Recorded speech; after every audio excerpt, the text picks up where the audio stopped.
Invited some of her friends over. They all wore red, and there were red decorations, and we celebrated. It was great. And it started me thinking of the role of blood in women's lives, so that's where this came from. It's called the Blood Sonnet. 1. Me, age 12. Sure that I was dying, that I died, that the gush of iron smell and black thick splash signaled all my sin gone wide, I pried open the thin wobbly back of a record cabinet and crammed my underwear inside. My mother had told me nothing about my body, damned to swell, sprout hair, creak, and bleed toward old, so I hid the stiff-soiled Carters there among the music, wedged wrong in all that bladed jazz and blues I didn't dare dance to. Ragged spots. I was so small but too plump to rest in my mama's lap. Stashing my music, I braced for her slap. 2. You and I, too long ago. Brash, adulterous fools, you and I clashed in a rented bed, this tryst ill-conceived, the longed-for coupling off by days. I bleed so much it seems a kill has taken place, my body grieving its harbor of woman, but do we slow, think, push apart, stop? No. Believing this chaos faded, we're slow to see the sheets wide-streaked, scarlet, the fat drops peppering the carpet, my thighs burned red, until you deadpan, let's call the cops. Looks like murder. Somebody must be dead. Spent in the midst of this vicious crime, we phone our other lives, and we lie about the time. 3. Her, yesterday. The purplish clot fascinated you, didn't it? The way it woke you and trembled in your jammies like a clue you hadn't asked for. You slid your hand inside the cleft, wiggled fingers stained with, "New me, Grandma."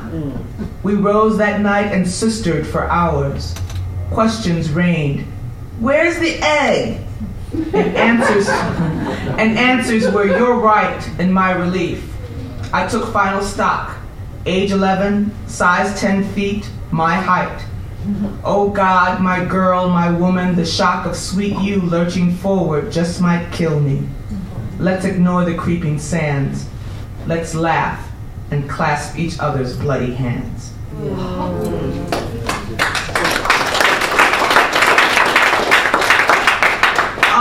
People keep asking me about the secret of winning a push cart. I don't know. They said, how did you write the poem? What did you do? And how long did it take? I was in line at the airport, and a pilot got in front of me at Starbucks. Just stepped in front of me. No hello, no excuse me. You know how they walk around? Like, he just looked down at me like, well, of course I'm flying a plane. It just pissed me off. So this poem is called The Way Pilots Walk. Like their cocks and haunches are heavy with it. Past Starbucks and baggage claim, arrogant past flinching monitors in the sea gates, pilots stride navy and crease, chiseled heads swiveling in bare tolerance of we, the ground bound. Their faces are chapped by a higher sun, their pompadours glossy and blade sliced. They live huge lives awfully close to heaven where blessings begin.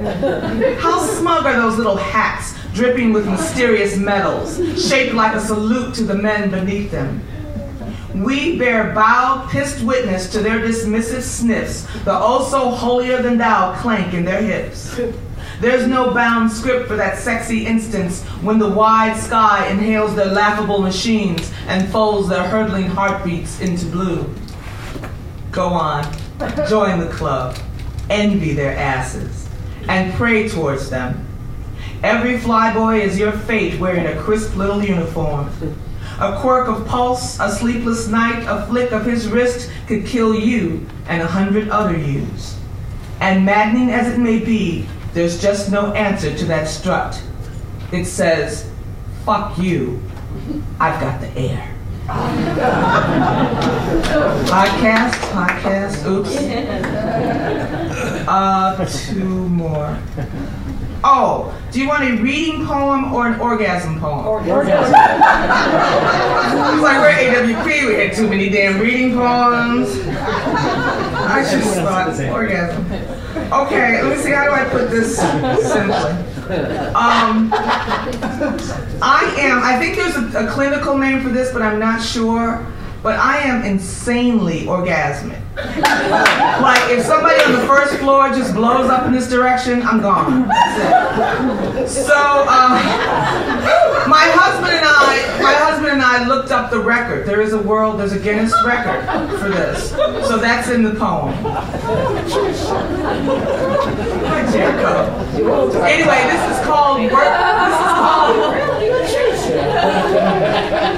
is called What You Pray Toward, and it starts out with a little quote by a man named Malcolm Muggeridge, who said in 1966, "The orgasm has replaced the cross as the focus of longing and the image of fulfillment." I say that.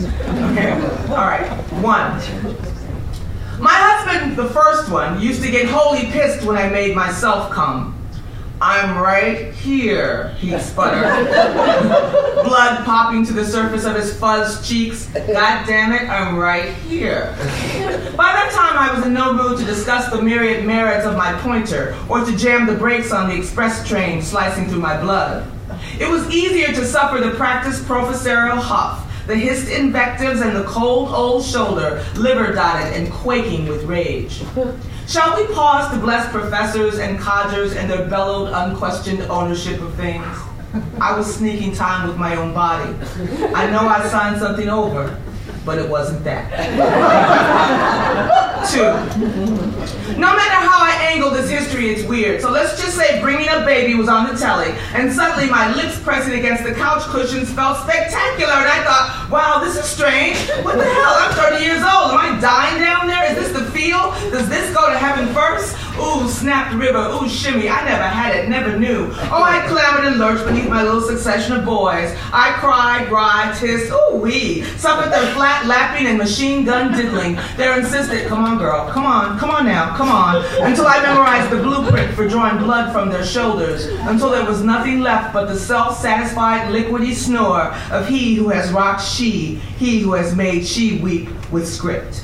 But this, oh, Carrie, G. Catherine, hallelujah, baby, the fur do fly, all gush and kaboom on the wind.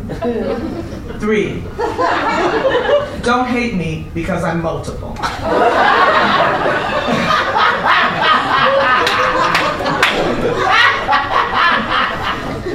As long as there is still skin on the pad of my finger, as long as I'm awake, as long as my new husband's mouth holes out, I am the spinner, the unbridled, the bellowing freak.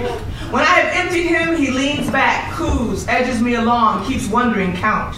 He falls to his knees in front of it, marvels at my yelps and carousing spine, stares unflinching as I bleed spittle onto the pillows.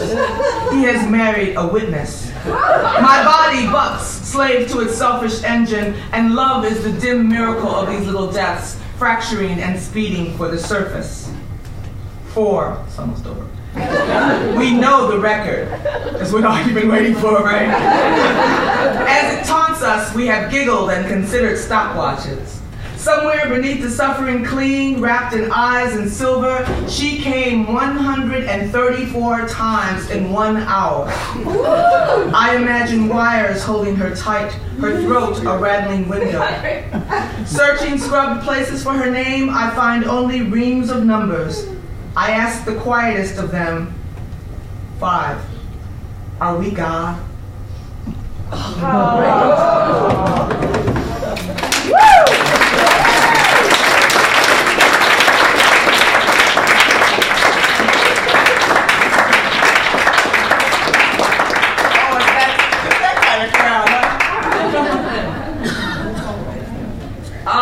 I'm working on a new manuscript. My mother told me recently about a huge fight she and my father had. My father's been dead for over 20 years, but she told me about this huge fight they had about naming me.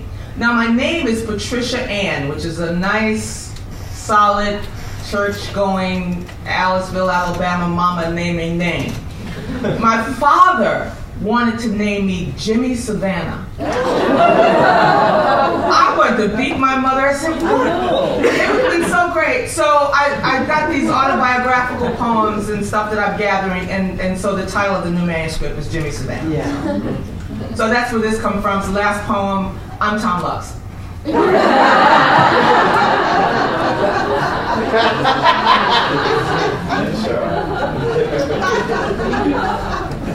What surfaces can I use this product on? Answer. Lysol may be used on hard, non-porous surfaces throughout your home. Lysol cleans, disinfects, and deodorizes regular and non-wax floors, non-wood cabinets, sinks, and garbage pails. For painted surfaces, it is recommended that the product first be tested in a small, inconspicuous area. Can Lysol be used in the kitchen? Answer. Lysol may be used on countertops, refrigerators, non-wood cabinets, sinks, stovetops, and microwave ovens. For the bathroom, it may be used for tiles, tubs, sinks, and porcelain. And for all around the house, it may be used on floors, garbage cans, in the basement, and in the garage. Can I use this inside my refrigerator? Lysol may be used on the inside of a refrigerator. However, you must remove all food and rinse well after using the product. Can I use this to kill mold and mildew? Why, yes. Lysol controls the growth of mold and mildew. It kills the mold, but removal of the stain associated with the mold and mildew can sometimes be tough. Can I use this to scrub the uncontrollable black from the surface of my daughter, to make her less Negro and somehow less embarrassing to me? She's like the hour after midnight, that child is. Yes. Begin with one Sears gray swirl dinette set chair screeching across the hardwood on spindly legs. Place the offending child on the ruptured plastic of the seat. Demand that she bend her neck to grant you access to the damaged area. You know, of course, that black begins at the back of the neck. Grab a kitchen towel, a washcloth, or sponge and soak with undiluted Lysol concentrate. Ignoring the howls of the impossibly Negro child, scrub vigorously until the offending black surrenders. There may be inflammation, a painful rebellion of skin, or slight bleeding. This is simply the first step to righteousness. The child must be punished for her lack of silky tresses, her broad, sinful nose, that dark Negroid blanket she wears. Layers of her must disappear. Precautionary statements: danger, corrosive to eyes and skin, harmful if swallowed, causes eye and skin damage. Do not get in eyes or on skin. Wear protective eyewear and rubber gloves when handling. Woman, your mission is beyond this. You must clean the child, burn the southern sun from her. If she squirms from the hurting of this, demand that she hold on to the sides of the chair. Soak towel or sponge with our patented holy water. Repeat application. I have tried to understand. Precautionary statements: my mother. Danger, her hatred of this. Corrosive to eyes and skin, of the me that wears this. Harmful if swallowed, the monster she had. Causes eye and skin damage, the monster she wanted. Do not get in eyes or on skin. Mama, can you read it? You want me to read it to you? I can't help being my color. I am black. I am not dirty. I am black. I am not dirty. I am black. I am not dirty. What you have birthed upon me will not come off. My hair is black, crinkled steel, too short to stay plaited. My ass is wide and will get wider. You can pinch my nose, but it will remain a landscape. You cannot reverse me. What is filthy to you will never be cleansed. There is only one thing that you can change.